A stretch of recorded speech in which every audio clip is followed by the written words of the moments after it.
Pagod na ako magkilay araw-araw kaya nagtatattoo na lang ako ng kilay. Mas magkano to sa mga salon or spa? Basta yung mga nag-eyelash, mga naggagawa ng kilay, 1,000 pesos? Grabe naman. Eyebrow tint lang, 1,000 pesos. Meron akong nakita dito, eyelash and brow tint dye professional series. Accurane.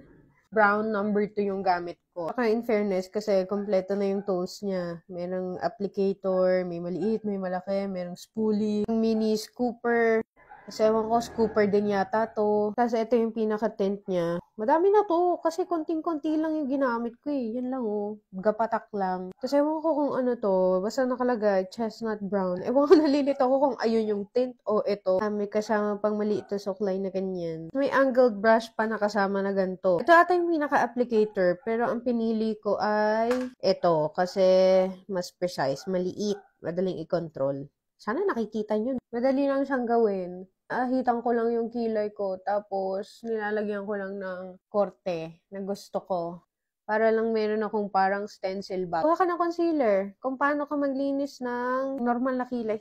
Normal na kilay. Ibababad ko pa mga 20 minutes. Meron dyan mga sensitive yung skin. Para ma-make sure nyo, mag-patch test muna naman kayo.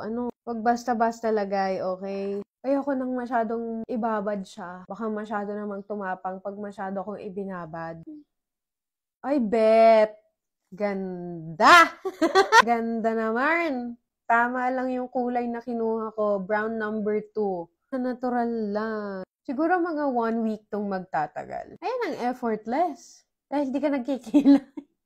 Hindi mo na in-effortan araw-araw yung kilay mo. Meron na siyang tint.